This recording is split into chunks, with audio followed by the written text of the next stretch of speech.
exemplos de preferências. No vídeo de hoje eu quero tratar sobre preferências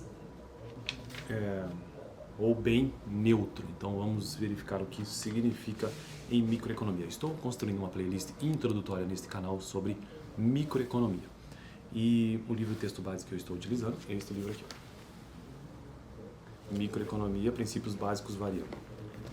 Estou no capítulo sobre preferências. Preferências do quê? Do consumidor. Capítulo 3, sobre preferências.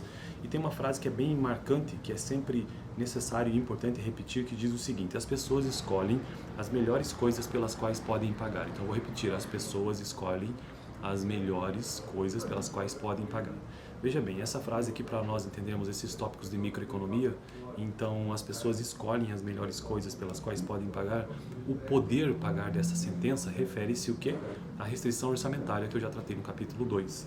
As pessoas escolhem as melhores coisas. Isto de as melhores coisas tem a ver com o capítulo que eu estou atualmente, ou seja, sobre as preferências dos consumidores. Então, são as preferências dos consumidores em relação àquilo que eles têm de restrição orçamentária ou de orçamento.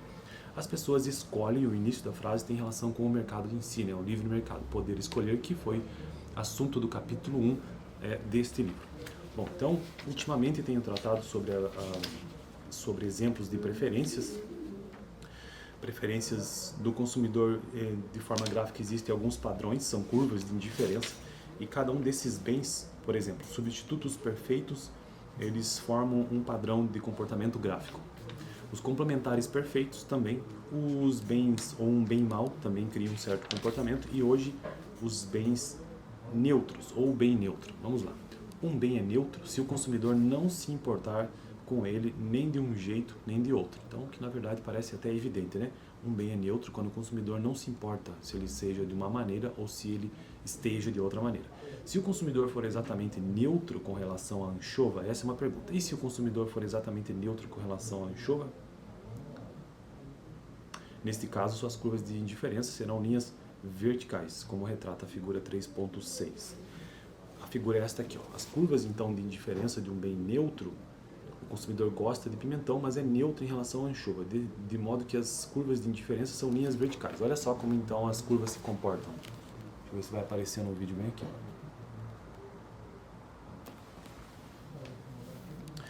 Ele só se preocupa com a quantidade de pimentão que tem e não liga em absoluto para o número de anchovas que possui. Quanto mais pimentão, melhor, mas o aumento da quantidade de anchova não afeta nem de um modo nem de outro. É por isto que a quantidade de anchova no gráfico não altera, né? Porque graficamente ali não altera o gráfico por conta de que isso não faz diferença, é um bem neutro. Então, esse foi o brevíssimo vídeo de hoje, mais um dos bens que temos visto aqui em microeconomia, tentando entender as preferências do consumidor. É neste contexto de entendimento do que sejam as preferências dos consumidores. No próximo vídeo quero tratar sobre saciedade. Isso mesmo, o próximo tema será saciedade. Dá uma olhada no vídeo anterior, onde eu tratei sobre bem e mal. Vou deixar aqui no final. Valeu!